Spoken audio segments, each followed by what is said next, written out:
ගරු චාමර සම්පදස්නායක මන්ත්‍රීතුමා ඔබට විනාඩි 15ක්ම කාලයක් ලැබෙනවා.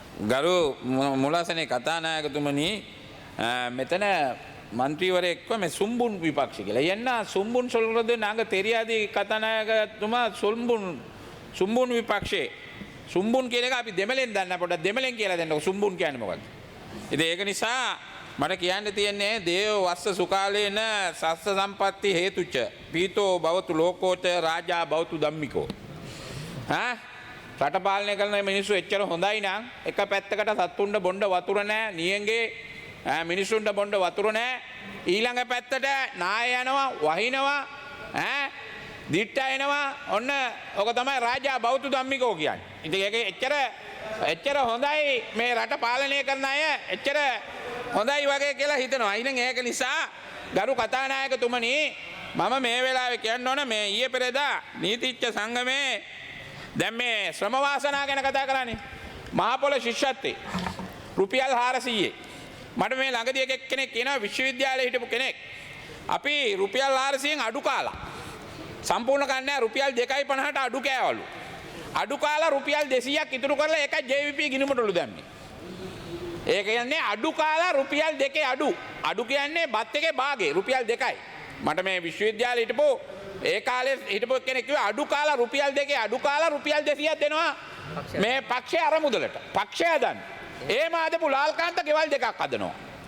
ඒව හදපු ලාල්කාන්ත ඒව හදපු වසන්ත සමරසිංහ දෙනවා කෙලියට වැඩේ.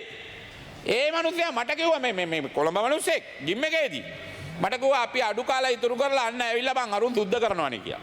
මරු වැඩේ පක්ෂය අරමුදලට මහ පොළ ශිෂ්‍යත්වයෙන් දීපු මහ පොළ ශිෂ්‍යත්වයේ අරමුදල. ඊළඟ එක තමයි ජනාධිපතිතුමා කියනවා කරු කතානායකතුමා බයිබරි එකේ මිනිස්සුන්ට හොඳට පඩි ගෙවන්න ඕන ඉන්න දෙන්න ඕන ඊළඟට නීතිපතියකේ කට්ටියට හොඳට දෙන්න ඕන ඒගොල්ලන්ට සැලකිය යුතු වැටුපත් දෙන්න ඕන. එතකොට අනිත් රාජ්‍ය සේවකයෝ දෙපාරයි කන්නේ. බයිබරි එකේ මිනිස්සු විතරයි තුන් පාර කන්නේ. අනිත් මිනිස්සු කුකුල් මස් කටු කන්නේ අනිත් රාජ්‍ය සේවකයෝ මේගොල්ලෝ කුකුල් මස් කන්නේ. අනිත් මිනිස්සු යටට අඳින්නේ බයිබරි එකේ කට්ටිය විතරයි යටට අඳින්නේ.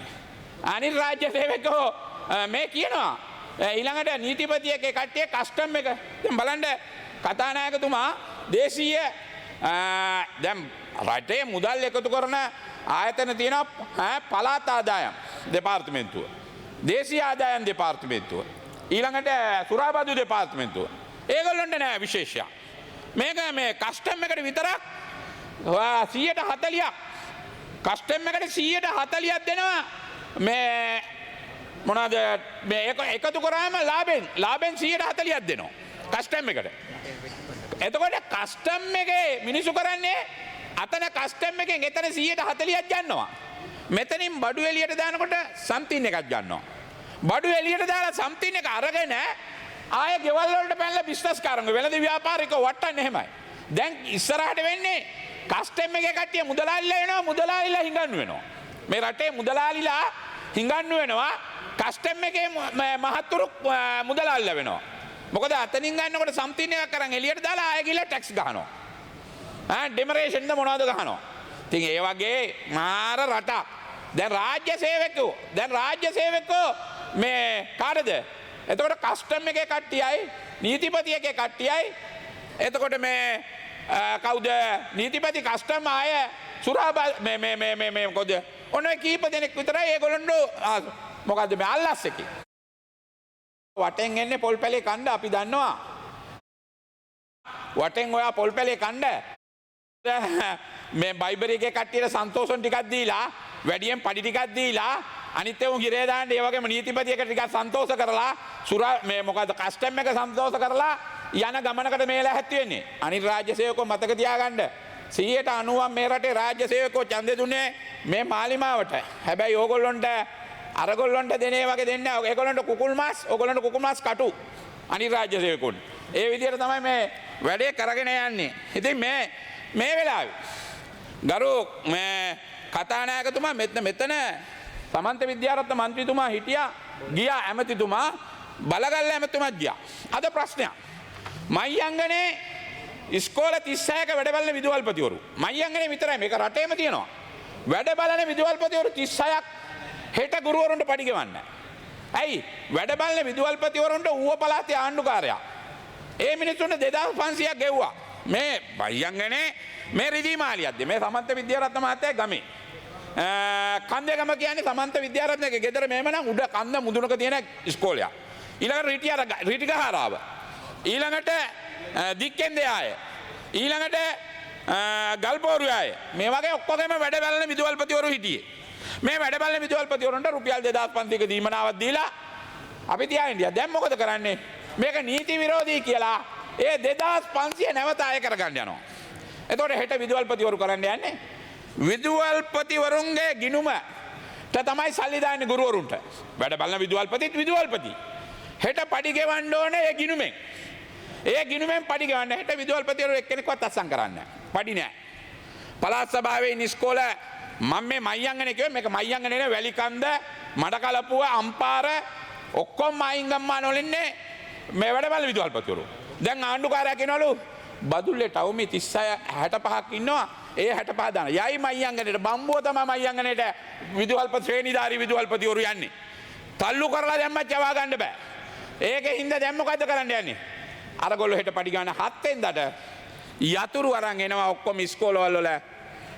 යතුරු අරගෙන එනවා 7 වෙනිදාට ආන්න ඉස්කෝලේ බාර ගන්න කාරගෙන කාට හරි යතුරු බාර දීලා වැඩේ කරන්න කියලා. ඔන්න ඕක තමයි අද තත්ත්වේ. කස්ටම් එකත් හදන්න ඕන. බයිබරි එකත් හදන්න ඕන. නඩුකාරතුමාලත් හදන්න ඕන. ඊට වැඩිය හදන්න තියෙනවා මේ ඇත්ත කතාව මේ රටේ. මේවා මේ අපිට අපි දන්න කතාව යට හදාගෙන එන්න ඕන උඩට. උඩ හදන්නේ නැතුව කොහමද යට හදාගෙන එන්නේ? ඊළඟ එක ගරු කතානායකතුමා නඩුකාරතුමාලට අපි කියන්නේ නඩුකාරතුමාලා කාලය දීර්ඝ කරන්න ඕන එකක් කරන්න. හැබැයි නඩුකාරතුමාලට තමයි කලින් විශ්‍රාම යන්න ඕන. ඔයා දොස්තරනේ. ඔය කතානායකතුමා දොස්තරනේ. දොස්තරලාගේ කාලය දීර්ඝ කරන්න එපා යකෝ. මැරෙන්න ඉන්න මිනිහට මොනවා හරි බේර ගන්න ඉන්නේ දොස්තරනේ. මැරෙන්න ඉන්න මිනිහා බේරන්නේ දොස්තරනේ. ඈ දොස්තරගේ කාලය දීර්ඝ කරන්න නැතුව එක්කෝ මේ නඩුකාරතුමා ඉන්නේ නඩුකාරතුමාලාට ට්‍රෙස් ඔළුවේ ප්‍රශ්න යන්නකොර මම දැන් හැමදාම යන නඩුවලට කොච්චර නඩුද කොච්චර තීන්දුව දෙනවද ඈ අර අලුත් කඩේ අංක එකට ගිහලා බැලුවම මේ අම්මා ඒ නඩුකාරතුමාගේ ඔළුවට තියෙන ප්‍රශ්න මඤ්ඤා වෙනවා අනිවාර්යෙන් 60 නෙවෙයි මේ මිනිස්සු 55න් පෙන්ෂන් යවන්න ඕන මොකද ඒගොල්ලන්ට මේක වැඩි මොකද හේතුව මේ මිනිස්සු පෙන්ෂන් යවලා හොඳ පොමිට් එකක් දීලා හොඳ වාහන පොමිට් එකක් දුන්නා නම් අන්න හරි මේක මොකද්ද කරන්නේ මේක මේ මිනිස්සුන්ට වාහන පොමිට් එක මේ ආණ්ඩුව අනිත් ආණ්ඩුව ඔක්කොගෙම රජයේ සේවකවට වාහන පොමිට් දුන්නා මේගොල්ලන්ට කිව්වා මම තව වෙනතුරු රජයේ සේවකව එක්කෙනෙකුට පොමිට් එකක් දුන්නේ නැහැ ඉතින් වාහන පොමිට් එකක් දීලා ඒගොල්ලෝ නිදහසේ තියන්න ඕන නඩුකාරතුමා ඉන්නේ කායකද පොලිසිය කෝට් සාජන්ට් ඩ්‍රයිවර් නඩුකාරතුමා වෙන ඒගොල්ලොන්ගේ ජීවිතේ එක තැනකට කොටු වෙච්ච ජීවිතයක්. දැන් දේශපාලඥයෝ නම් කමන්නේ. එකපාරක් ඇමති වෙනවා. ආය ඊළඟට മന്ത്രി වෙනවා. ආය පෙරදෙනවා. ගෙදර යනවා. මල ගෙදර යනවා. ක්ලබ් එකට යනවා. අඩියක් ගහනවා. චූන් එකේ ඉන්නවා. ඉතින් മന്ത്രിට ඕක ප්‍රශ්නයක් නැහැ. ඇමතිට ඕක ප්‍රශ්නයක් නැහැ. දැන් අර ඉන්නේ අපේ හිටපු විදුලි බල ඇමතුමා ඇමති හිටිය අර පුටුවේ දැන් ඉන්නේ අර മന്ത്രി වෙලා අර පුටුවේ ෂෝක් එකට ඔය වාඩි වෙලා කනිජ තෙල් ඇමතුමා ඉතින් ඒ වගේ മന്ത്രിලාට ඇමතිලාට ඕක ප්‍රශ්න නැහැ නඩුකාරතුමාලාට ඕක ප්‍රශ්නයක් ඒගොල්ලෝ 65 ඒගොල්ලෝගේ කාලේ නෙවෙයි දීර්ඝ කරන්න ඕන ඒගොල්ලෝ කලින් යවන්න ඕන කලින් යවලා ඒගොල්ලන්ට දෙන්න තියෙන දීමනා වරප්‍රසාද දෙන්න ඕන ඒව දෙන්නේ නැතුව වාහන පොමිට් එකක් දීලා ඒ වගේ උදව්වක් කරා නම් ඊට වැඩිය මේ හොඳයි දැන් ලාල්කාන්ත ඇමතුමා කියනවා රාජ්‍ය සේවකයෝ මේ ළඟදී කාර්යක්ෂම වෙන්නේ කොයි වෙලාවේද උදේ පාන්දර දුවගෙන එනවලු මර්දාන දුම්රිය පොළටයි කොටුව දුම්රිය පොළටයි කොම්පඤ්ඤ වීදියේ දුම්රිය පොළනුයි දුවනවලු දුවලා ගිහලා ඇඟිල්ල තියන්නලු කාර්යාත්මක වෙන්න ඊළඟට ආය හවස ගෙදර යන්න කෝච්චිය අල්ලන්නලු මරුව හැබැයි නියමයි රාජ්‍ය සේවකයන්ට ඕවා අහගන්නනේ ඔයගොල්ලෝ දුන්නේ මේ ලාල්කාන්ත ඇමතුමාලට රාජ්‍ය සේවකෝ අහගන්න ඕවා ඇඟිල්ල ගහන්නලු ඇඟිල්ල ඔබන්ටලු දුවන්නේ අනිත් වෙලාවට ගිහලා ඔෆිස් එකේ නිකන් ඉන්නවලු තේ කෝප්පයක් බොනවලු කයිවාරුවක් ගහනවලු අනුන්ගේ ඒවා හොයනවලු අන්න ඔහොම තමයි මේ ලාල්කාන්ත ඇමතුමා කිව්වේ ඒක නිසා ඕගොල්ලෝ කොහොම වුණත් කියා එකක් හිතාගන්න. ඕගොල්ලෝ කරපුවා තියෙනවා. අර අපේ දන්නවනේ කතානායකතුමා බුද්ධ ආගමේම දන්නවනේ පොඩ්ඩක් දන්නවා. අඟුලිමාල ඇඟිලි කැපුවා අන්තිමේදී අඟුලිමාල සෝවාන් වුණාට අඟුලිමාලම තමයි. අඟුලිමාලමනේ. අඟුලිමාල බුදු වුණත් අඟුලිමාලම. ඉතින් ඒක නිසා මේවා ඊළඟ එක ග්‍රාම සේවකලා. රුපියල් 600 ඇමතුමා රුපියල් 600ට ග්‍රාම සේවකවට පෙට්‍රෝල් ගහගෙන යන්න බෑ වසමේ. මේ ඊයේ පෙරේද දවස් දෙකක් උද්ඝෝෂණ මරණයක් වෙලා ග්‍රාම සේවක අත්සන් කරන්නේ මරණයක් වෙලා මරණේ පැය 12ක් තියන්නේ ග්‍රාම සේවක එන්නේ. ඊට පස්සේ මම ගිහිල්ලා පොලිසිය ඇන්ටියක් දාලා කොරෝනා ලෙක්කම් කරලා පොලිසිය රාලාමි ගෙනල්ලා තමයි මරණේ බොහොම අමාරුවෙන් එළියට ගත්තේ. ග්‍රාම සේවකගේ රුපියල් 600 ඉන්ධන දීමනා. දවසට රුපියල් 20යි ග්‍රාම සේවකට පෙට්‍රෝල් ගහගෙන වසම යන්නේ. ඕවා ආණ්ඩුකාරතුමාලාට සලකනකොට ඉස්සල ග්‍රාම සේවකලාට සලකලා ඉන්න නඩුකාරතුමාට සලකන්න ග්‍රාම සේවකගේ රුපියල් 600 ඒ මිනිස්සු ඉල්ලන්නේ 3000යි 3000ද 3500ක්ද ග්‍රාම සේවකලා ඉන්න 14500 ලංකාවේ ග්‍රාම සේවකලා ඉන්න 14500 14568යි ලංකාවේ ග්‍රාම සේවක වසන් ගන්න. එතකොට 14000ක් විතර ඉන්නවා ග්‍රාම සේවකලා. අන්න මේ මිනිස්සුන්ගේ දීමනාව පොඩ්ඩක් වැඩි කරලා දෙන්න. ඔය වැඩ බලන විදුහල්පති ඊළඟට මෙතන මේ ලාල්කාන්තව ඇමතුමා නෑ. හිටියනම් මං කියන්නේ මේ වාණිජ කුෂිකර්ම ඉඩම් කියලා දීලා තිනවා 30 අවුරුද්දට. මම මේ නුවර ගිය වෙලාවේ ඇමතුමා එක්කෙනෙක් මේක කිව්වේ. සංගක්කාර කියලා මහත්තයෙක් කිව්වේ. ඔයාලගේ ගමේ. හරිද? දන්නවත් ඇති. හරි? පොළොන්නරුවේ මේ ඉඩම් කුෂිකර්ම ඉඩම් වාණිජ ඉඩම් මිනිස්සු කුෂිකර්ම ඊළඟට හෝටල් ගහපුවා මේ වගේ මේ දැන් කාලේ දීර්ඝ කරන්න එවලා තිනවා. මේක දීර්ඝ කරන්නේ නැහැ. කාලේ දීර්ඝ කරන්නේ නැත්තේ ඇයි? මොනවාරි සම්තින් එකක් සන්තෝෂම් බලාපොරොත්තු වෙන්න දන්නේ නැහැ. ඒක වෙන්නේ නැහැ. ජනාධිපති කාර්යාලයට ෆයිල් ගිහිල්ලාලු ඉඩම් අමාත්‍යාංශයට ෆයිල් ගිහිල්ලාලු තාම ඒක ගැන මොනවත් වෙන්නේ නැහැ. ඊළඟ එක. දැන් මේ පොලිසියට සලකනවා කිව්වා. ජනාධිපතිතුමා එදා කතාවේදී කිව්වා පොලිසියට සලකන්න ඕන. පොලිසිය 70 ඉන්නේ. දැන් මාරකෙලිය කතානායකතුමා කොළඹ ආපු පොලිසිය කට්ටියට කොළඹ පොලිස් කෝටස් දීලා තියෙනවා. පොලිස් කෝටස් දෙකක් දෙනවනේ. ඒවා එච්චර කොලටි නෑ. බොහොම අමාරුවෙන් මේ මිනිස්සු ඉඳගෙන මේ මිනිස්සු ජීවත් වෙන්නේ. දැන් මේ අලුත් ඇමතුමයි අලුත් පොලිස් පොත්තුමයි පොලිස් කෝටස් එකකට රුපියල් 45000ක් දාලා. එතකොට 45000ක් දාපුවාම පොලිස් කෝටස් එකේ කුලිය ඒ මිනිහා ජීවත් වෙන්නේ කොහොමද? ඒ මිනිහා කන්නේ කොහෙන්ද? නැත්තම් එළියට දානවා. රුපියල් 45000 ගෙවුවේ නැත්තම් එළියට දාලා ඊළඟට හිටපු කාලෙට 45000 ගානේ පඩිනුත් කපනවා. එතකොට කොහොමද කතානායකතුමා ජීවත් වෙන්නේ? මේ මිනිසුන්ගේ ළමයි හොඳ ඉස්කෝල වලට යන්නේ. කොළඹට ආවම ඉතින් ඕනම මිනිහෙක් කැමති පොලිස් නිලධාරියෙක් හොඳ කගේ දරුවෙක් හරි හොඳ ඉස්කෝලයකට දාගන්න. ඒකෙන්ද රුපියල් 45000ක් කළා. මේවා හෙන ගහන වැඩ. මේවා කරන්න එපා. මේ මිනිසුන් මේ මීට වැඩිය මේ නඩුකාරතුමාලාට සලකනවා වගේම අනිත් ශ්‍රේෂ්ඨයට සලකන්න ඕන. Chamber Sampath, you have 2 minutes left. ඊළඟ එක තමයි මේ පැල්ලත්ත උගස් කොම්පැනි. දැන් මෙතන කර්මාන්ත ඇමතිතුමා හිටියා. මේ දවස්වල ගිනි තියෙනවා.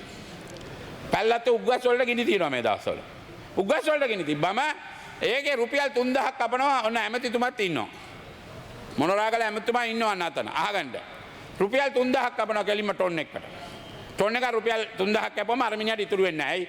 කපන්න වියදමයි, ගෙනියන්න වියදමයි ඔක්කොම බැලුවම අර මිනිහට හුලං අර මිනිහට. පැල්ලත්තේ ඔක්කොම ගිනි තියෙනවා. ගිනි තියන්නේ මොකෙන්ද මන් දන්නේ නැහැ. පැල්ලත්තේට වෙලා තියෙන තත්ත්වය. පැල්ලත්තේ එක සීනි කඩයක් දැම්මා දුමුරු සීනි කඩේ කියලා. இப்ப இருக்கு அந்த சீனி கடை. கொழம்புல நீங்க பார்க்க இல்லையா? அந்த சீனி கடை எங்க இருக்கு? இப்ப இருக்கா? නෑ දැන් සීනි කඩේ වහලා. දැන් මේ එක බිස්නස් එකයි මේ ආණ්ඩුව කරේ සීනි කඩයක් දැම්ම ඒක වහලා. ඒක ඉවරයි. උප්පු කඩක් දැම්මා සීනි කඩක් දැම්මා අර්ශි කඩක් දැම්මා එල්ලන් ඉවර මුඩිච්චි. ඒක නිසා ඒකත් ඉවරයි. ඉතින් ඒ ගැන මම පොඩ්ඩක් මතක් කරන්න ඕනේ මේ ඊළඟ එක තමයි මේ ත්‍රිකුණාමලේ නිලාවැලි පරවි දූපත. මෙතන මේකේ එක සුද්දෙකුට ගන්න 13000 පරවි දූපතට යන්නේ. වනජීවියෙක්ගෙන් ගන්නේ රුපියල් 13000ක් ගන්නවා. කතානායකතුමා රුපියල් 13000ක් එක සුද්දෙක්ගෙන් එක සංචාරකයෙක්ගෙන්. අපෙන් 1000යි. රුපියල් 13000ක් අරන් එහා පැත්තට පරවි දූපත බලන්න ගියාම බලන්න යන්නේ මොනවටද? කිම දීලා මාළු බලන්න. නැත්තම් අර මේවා මුහුදු මල් ඒවා බලන්න යන්නේ. දැන් මෙතන ඉස්සර නේවි එක දාලා තිබ්බා රැට. දැන් නේවි එක නැහැ. මෙතන නේවි එක නැහැ දැන්. දැන් වනජීවිකෙන් සල්ලි ගන්නවා එතන බලන්න කවුරුත් නැහැ. දාස් ගානක් යන්නේ ත්‍රිකුණාමලේ නිලාවේලි හෝටල් වලට ආදායම් එන්නේ ඔක්කොම යන්නේ අර කිමිදීලා මාළු බලණ්ඩයි මූදේ මල් මේවා බලණ්ඩයි. දේව බලන්නේ කොහොමද රැට ඇවිල්ලා එතන ඩයිනමයිට් ගහනවා. රැට ඇවිල්ලා ඩයිනමයිට් ගැහුවම නේවි එක නැහනේ. මේක රැට ඇවිල්ලා ඩයිනමයිට් ගහනවා. ඉතින් මේවා ආණ්ඩුවක් හැටියට අපි විපක්ෂයේ හිටියත් අපිට දෙන තොරතුරු අපි හරියාකාරව මෙතෙන්ට දෙනවා. ඒක මෙතනින් අරගෙන ගිහිල්ලා ඒව ගැන Honorable Chamara Sampath, බලන්න ඕනේ ඊළඟ එක. මගේ ලාස්ට් අන්තිම ප්‍රශ්නේ. මොකද මේ අපේ පළාතේ තියෙන නිමල් සිරිපාල සිල්වා ඇමතිතුමා තමයි මේ රටේ වැඩිම සෞඛ්‍ය ඇමති කාලයක් දීර්ඝ කාලයක් හිටියේ. එයාගේ ගම බදුල්ලේ ටවුම ඉඳන් ටිකක් ඈත කන්දන. එයාගේ ගමේ තිබ්බ ස්ප්‍රින්ග් වැල්ල කියලා ස්පිරිතාලයක්. ඒක සුනා මේ දිත්තයකට පොඩ්ඩක් එහා පැත්තෙන් නායි ගියා. දැන් ඒ ස්පිරිතාලේ අනේ අර මිනිස්සයාට නමටවත් ඒ ස්පිරිතාලේ අරින්න කියන්නේ. ස්ප්‍රින්ග් වැලි ස්පිරිතාලේ සුද්දොන්ගේ කාලේ ඉඳන් තිබ්බේ. ඒක වහලා. දොස්තරලා නැහැ. ඇම්බුලන්ස් එක අරන් ගිහිල්ලා වෙන තැනකට. අර මිනිස්සයා අවුරුදු 25ක් 30ක් හිටපු එයාගේ අම්මා ඒ ඉස්කෝලේ උගන්වන්නේ ටීචර් නිමල් ඇමතුමාගේ. තාත්තා ඒ ඉස්කෝලේ. එතන තියෙන ස්පිරිතාලේ එයා සෞඛ්‍ය ඇමතිවරයා හැටියට බදුල්ලේ ටවුමේ මිනිස්සුන් නෙවෙයි නිමල් ඇමතුමා ඉන්නේ දුෂ්කර ගමක. ඉතින් ඒ ස්පිරිතාලෙත් වහලා. ඒක නිසා මෙන්න මේවා පාර්ලිමේන්තුවට ගෙනල්ලා අපි කියනකොට ආණ්ඩුව අපිට නිකන් එහෙම මෙහෙන් දානවා. හැබැයි දැම්මට කමක් නැහැ. මේවා තමයි කාටවත් උදව් කරන්න ගිහිල්ලා අනිත් පැත්ත ගංගා වගේ ගලාගෙන යනවා. අනිත් පැත්තෙන් යනවා සයිඩ් වල ඔක්කොම යනවා. ඒක නිසා මේවා බලලා වැඩ කරන්න කියන පණිවිඩය දෙමින් මම ගරු කතානායකතුමා ඔබතුමාට ස්තුතිවන්ත වෙමි. මන් නිහඬව. Order please. Honorable member, what's your point of order?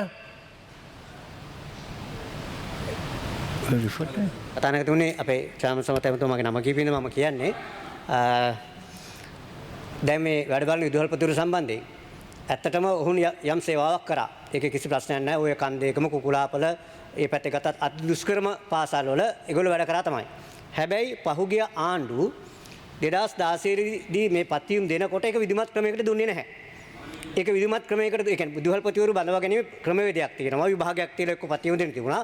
අඩුම තරමේ කැබිනට් ඇප්‍රූවල් එකක් තරම් තිබුණේ නැහැ. ඒකට මේ ප්‍රශ්නේ විපක්ෂයේ විසින් හදලා ඒ ප්‍රශ්නෙම විපක්ෂයේ විසින් ප්‍රශ්න කරන මේ පාර්ලිමේන්තුවේ. එතකොට අගමැතිතුමියට දෙන්න තියෙන උත්තරේ තමයි වැරදි ක්‍රමයකට දුන්න පත්වීම් වලට අදාළව ගත ක්‍රියාමාර්ගයේ වැරදි නිසා එහෙම උත්තරයක් දෙන්න වෙන්නේ. නිසා මේ ආණ්ඩුවෙන් ඒක නිවැරදි කරන්නම්. ඇත්තටම ඒ කරපු සේවාවට ස්තුතිවන්ත වෙනවා. නමුත් ඔවුන්ව අපහසුතාවට පත් කර විපක්ෂය. ඒ නිසා විපක්ෂයේ ප්‍රශ්නේ හදලා ප්‍රශ්නයකුත් දානවා පාර්ලිමේන්තුවට. ඒකයි උනේ. යම් කාර්යකරේ වෙන දෙයක්. සයිතම යම් කාර්යයක් කරා නමුත් විපක්ෂෙන් තමයි මේ ප්‍රශ්නේ හැදුවේ. ප්‍රශ්නේ දැම්මෙත් පාර්ලිමේන්තුවේ විපක්ෂය. That's an adequate clarification. මම තත්පර 15ක් දෙන්නම් ගරු මන්ත්‍රීතුමා කියන්න. විපක්ෂයේ වැරදි කරපු හින්දා තමයි බලගල්ලට 50000ක් දුන්නේ. මයංගනේ මිනිස්සු. ඊළඟ එක විපක්ෂයේ 2500 ගානේ හරි ගෙව්වේ මම මහ ඇමති කාලේ.